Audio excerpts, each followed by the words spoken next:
I am so happy you're here. Welcome to the Let's Keep Moving with Risha podcast. This is Risha. I'm a motivational speaker, content creator, and I love talking about things that will help you keep moving in your life, especially on areas like your life, mental health, love, growth, and everything in between. So if you're ready, let's keep moving. Hello, friends. I'm super happy I'm back after a week of not posting a podcast episode. Thank you for again giving me permission to take a break. I think I've been very consistent since last year. And nakakatuwa kasi itong season din na to, yung time na naging consistent nga ako. And timing din, I needed the break since I finished my OJT and all those stuff. So I feel so happy to be back. Thank you for spending this time with me. Today's episode is something that is so close to my heart. We're gonna talk about it since I'm also in the season where I am thinking about this. Meron ba kayong season in life where bigla na lang kayong mapapatunong, what am I really meant to do? What am I really meant to do here in this world, here on earth? Pinag-uusapan namin ni Jurens, I think a few weeks ago, how him being in the engineering industry and seeing how fascinated he is, feeling ko and speculation ko lang to na he's gonna grow old in that career because he's so fascinated about it. He's super passionate about it. Me, on the other hand, sabi ko, kaya OJT is finished by the time I am recording this podcast episode. And I have that same big question recently, which is matagal ko na ding iniisip, not just during my OJT season. It's that big question we carry in our hearts when the noise fades, when the pressure quiets down, when it's just you, when you're about to sleep at night, when we finally pause for a second and whisper, what am I really meant to do in my life? I don't know about you, but I am in that season. And maybe someone out there or you are also experiencing the same thought, the same loop. If that's where you are right now, if you're in that place where you're searching, you're wondering, you're testing things out, maybe even panicking a little, kasi ganun ako. I just want you to know that you're not alone, you're not weird, and you're not lost. Most importantly, you are not late. You're just in the middle of becoming. We're just in the middle of becoming. If I'm being honest, the way the world talks about purpose can feel very intimidating. Like, super grand niya. It's like a lightning bolt. Oh, this is my purpose. It's like that moment where suddenly everything in your life makes sense. One day, you're unsure. The next day, you're living your life to the fullest. Maybe changing the world then, earning millions, and waking up with joy every moment. That's the dream, diba? But let's be honest, it doesn't usually happen like that. It's far from it. Finding your purpose isn't some sort of finish line. It's not a finish line that you have to cross. It's a journey that you walk. And most of the time, it doesn't come with a big announcement or a lightning bolt in your head. It reveals quite slowly, often through small, little actions, faithful steps na hindi mo alam, hindi mo nare-realize, dun ka na pala dinadala. Ako guilty din ako with the thought na I thought purpose was one huge calling. It could be that one big thing na you had to discover in one sitting or you have to discover it before college pa lang so that your life could start the right way. And I put so much pressure on myself to figure it out. Especially the past months. Grabe, wala kayong idea kung gaano ako mag-loop tuwing gabi, mag-overthink every night because I wanna force myself to figure it out na dapat by the time natapos ko na yung OJT ko, alam ko na yung gusto kong gawin. Alam ko na yung gusto kong tahakin. Alam ko na yung industry na gusto kong puntahan. When I didn't feel clear about what I want, what I wanna pursue, I thought I was doing something wrong. But over time, I realized that purpose is not something you chase. It's far from it. Purpose is not something that you chase. It's something that you become. The truth is, your purpose is less about a job title. It's less about who you are at work. And it's more about who you're becoming while doing the things you love, while spending time with the people you love, the things that you're gifted for, and the things that help others as well. Someone told me this, that your purpose is directly related to the posture of your heart. It's how you serve, it's how you heal, it's how you impact others, it's how you grow, and how you impact the people around you, like what I said. And sometimes, without even noticing, we're already doing it. And that's what I want to share with you today. I want to share about 5 truths that have helped me find a deeper sense of purpose in my life, even if I don't have it all figured out. These are the things na I hope then will make your own journey feel a little lighter, a little less pressured, and a lot more grounded. I know we're all in the season, especially in your 20s. You might have the best job, you might have the best career, but there's this question talaga deep in your core na what am I really meant to do? It's like, is this it? Ito na ba yun? Is this actually it? If you want to know more ways to find a deeper sense of purpose in your life, then this episode is for you. I'm so excited. Without further ado, let's keep moving. This first one I want to talk about, I feel like I have to start emphasizing this. This is like a great start. I feel like for the longest time, we've always associated our purpose to something bigger than we are. But we don't know that purpose is actually more than the job title, but it's more about who we are becoming. So yes, the first truth is your purpose is more about who you are becoming than what you actually do. Sometimes we get stuck thinking na, what job should I take? What industry should I pursue? What exact thing am I supposed to build? And while those questions matter, really, those questions matter naman talaga, hindi talaga yun yung foundation.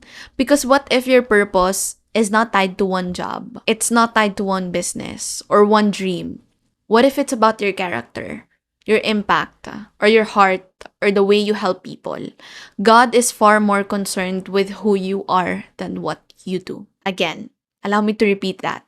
God is far more concerned about who you are than what you do or what you produce. And once you start becoming the person He's called you to be, faithful, patient, obedient, honest, ang purpose natin will start flowing naturally. You'll realize na you will stop chasing it because it's already happening inside of yourself. I think we have to stop saying na, pag naging teacher ako, pag naging doktor ako, pag naging ganito ako, pag na-fulfill ko to, pag naabot ko yung pangarap ko, that's my purpose. But what if our purpose is actually who we are becoming than what we're actually going to do at that job, at that work, at that industry? And I hope it's making sense to you, because sometimes we tend to associate our worth to that job, to that title, to that industry, to that whole facade, without thinking that we forgot to take care of ourselves.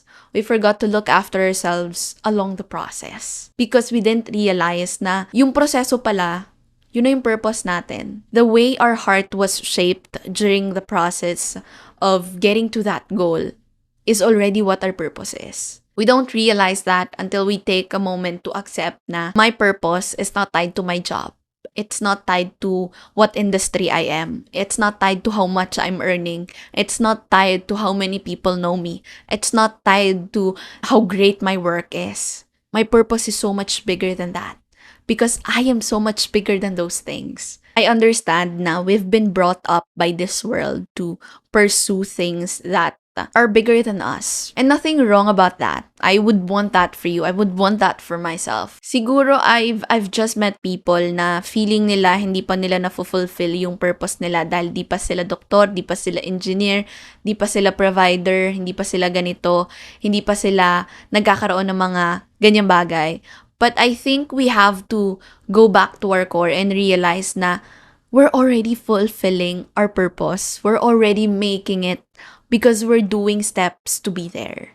Because our purpose is more about who we are becoming, how our character is being developed during the process. And believe me, everything is just extra after that. I don't want to sound like it's easy because obviously it's not. Pero gusto ko lang i-remind kayo na even if you're young, even if you are just in your 20s, I don't want you to stop yourself from fulfilling that person just because it's still far away. Na 4 years pa kasi bago ko gumraduate, so saka ako nagagawin yung purpose ko or saka ako na tatrabahuhin yan, saka na ako magsho-show up. No. And that leads me to the second point. Purpose often starts where you are, not somewhere far away. How can you become that person if you think it's still far away? As human beings, we love to think that purpose begins when we get the job. This is what I'm talking about. Or move to the next level. Or move to a new city. Or reach the next level of success in our lives. But honestly, so much of my purpose in life began in places na I didn't even want to be in. In seasons of waiting. In seasons where I don't want to live. In rooms where I didn't feel seen. And yet, those places shaped me. They grew something inside me that I needed for what's next. Every time na feeling ko I do not have enough resources, feeling ko I do not have the skill, feeling ko I do not have the confidence, I start where I am. I start with what I have. I start with what resources I have at the moment. And believe me, you will realize na you're more equipped than you think you are. Na you have all you needed to fulfill your purpose. You have all you needed to try, to do something, to take one step. Alam nyo, bilang isang probinsyana, nasa Batangas kasi ako based. Akala ko before, you have to start sa Manila to do content. Kasi lahat naman talaga ng mga influencers almost based sa Manila. So I thought na you have to start there to start fulfilling your purpose or to start doing content. But when I realized na I could start where I am pala, that's when things shifted in my life. Isipin nyo, if I waited to be based in Manila before I start content creation, what chances do I have, diba? So maybe it's a gift that I'm based here in the province. Maybe it's a gift that I'm based in Batangas or Taal. Maybe that's where I should actually start. And maybe if you're also thinking of the same thing, maybe where you are right now is the place where you have to start. Before kasi, pangarap ko talaga yung mag-speak in front of people. Well, pangarap ko pa din naman siya ngayon. And I'm so happy that at this age, I get to fulfill it. Not just in terms of content, but also podcasting. And of course, meeting new people, face-to-face events. And yun nga, before akala ko, kailangan ko magpunta ng Manila to start it, to pursue it, to go big about it. But maybe I can start small. I can start where I am. It only takes courage to start where you are. Sometimes your purpose is not something you go find. Sometimes your purpose is not something you need to find. Sometimes it's something you need to notice. Again, allow me to repeat that to you. Sometimes your purpose is not something you find. Sometimes your purpose is just something you have to notice. Maybe all you need to do is to look around. What do people thank you for? What comes naturally to you that feels like giving to others? What do you feel deeply burdened for? What was your story? What were the problems or struggles in your life na you were able to solve, you were able to get past through it? Maybe that's something that God called you to do so you can help other people do the same thing. Ewan ko, pero I believe that God rarely hides your purpose in a far-off land. He often plants it right where your feet already are. Again, your purpose could be in front of you. Your purpose could be right in front of you. Maybe you don't have to find it anymore, but maybe you just have to notice it. I read something sa isang newsletter from one of my favorite YouTubers, and he discussed there something about the arrival fallacy. The problem is that we've essentially turned purpose into a single destination, a fixed endpoint that we need to reach, and after which everything will just magically make sense. That's the arrival fallacy. Na kapag naka-arrive na daw tayo on a specific place, that's when we can fulfill our purpose. Once we arrive at a particular destination, we'll be happy. We'll be fulfilled. That everything will magically make sense. So in our case, madalas, we say to ourselves stuff like, oh, once I've found my purpose, I'll be happy. Or once I've found my true purpose, then I'll be doing the right thing. What I learned from arrival fallacy, or the whole thing about it, is that ang purpose, it's not something that you find once. And kapag nahanap mo na, okay na. You don't have to work through it. Sometimes we have that mindset, diba? Na kapag nakuha ko na yung pera na yon, nakuha ko na yung job na yon, nakuha ko na yung dream na yon, I'm done. I'll be happy.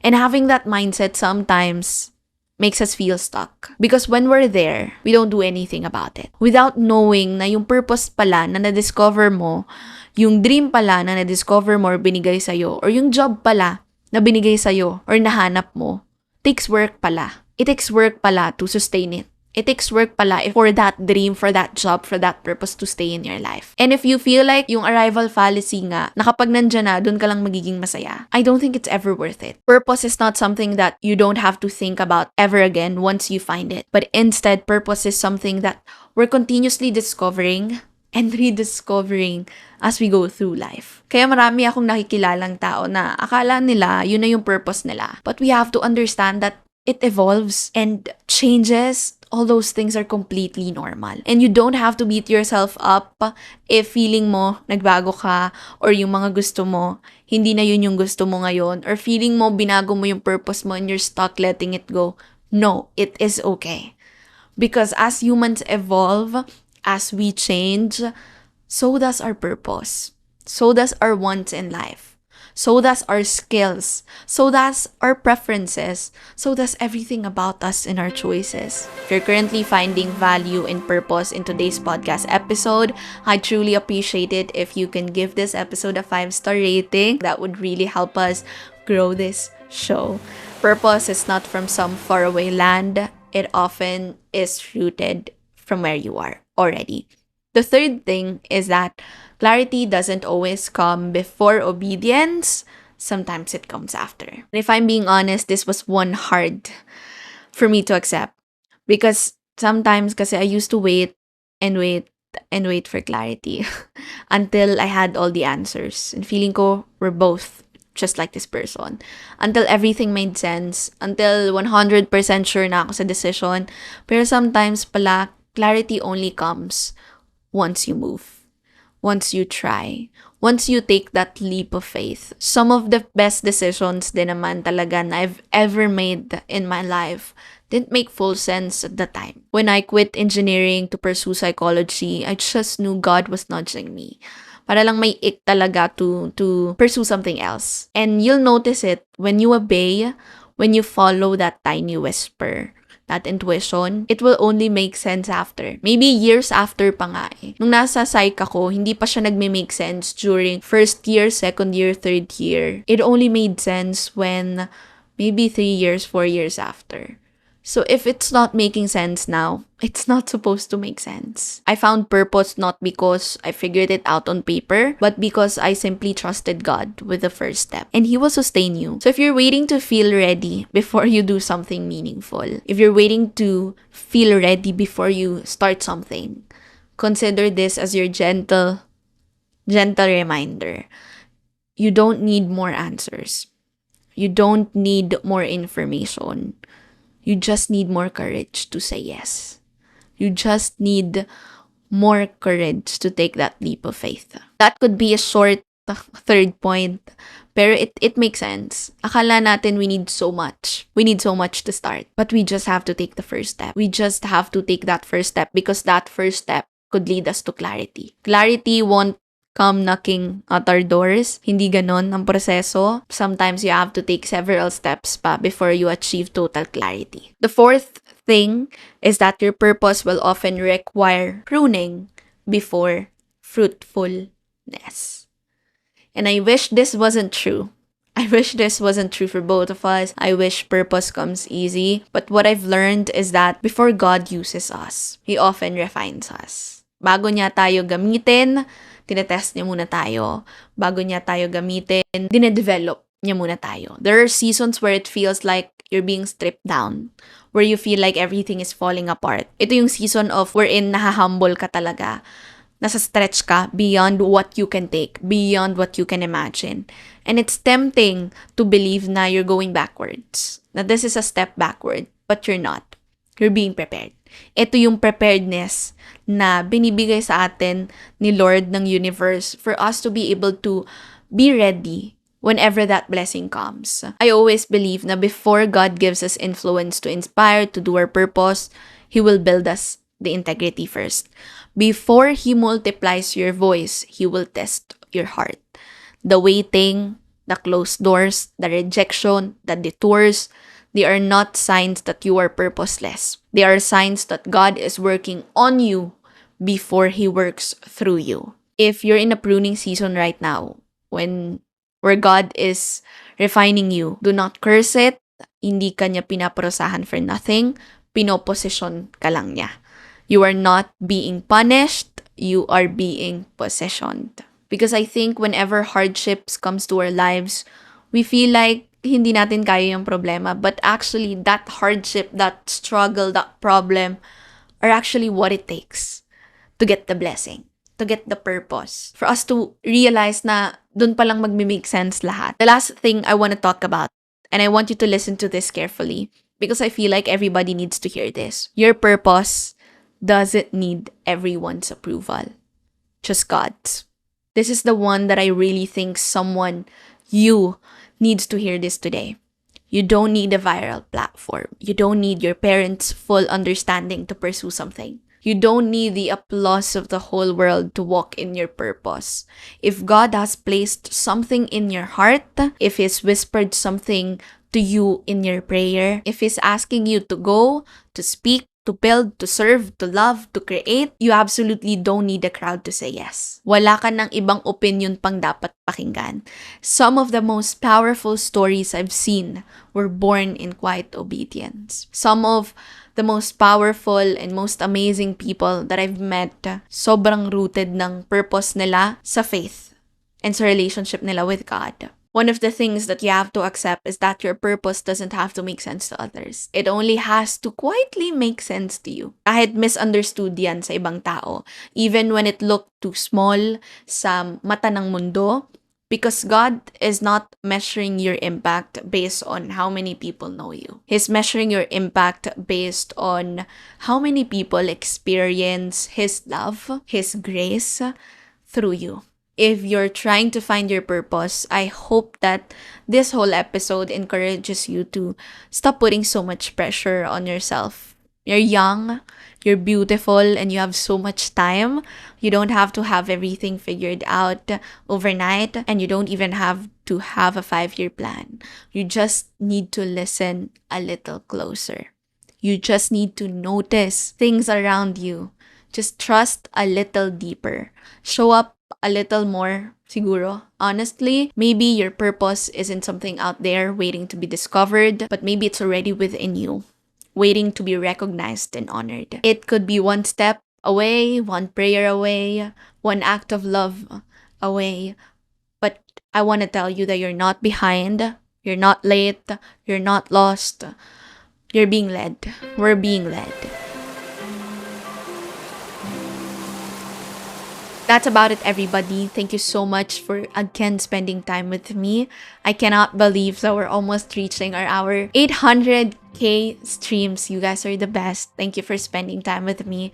I hope you learned something. I'd love to know your thoughts. Share this also with your friend. Baka kailangan din nila ng konting encouragement when it comes to their purpose.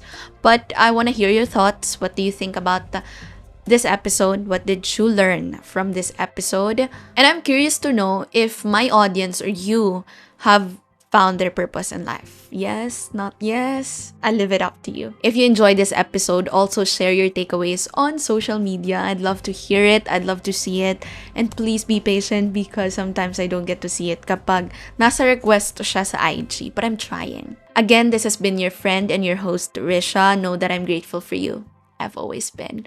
And I'm rooting for you. I'm rooting for you big time. I'll see you soon. And until then, don't forget to always keep moving. Bye!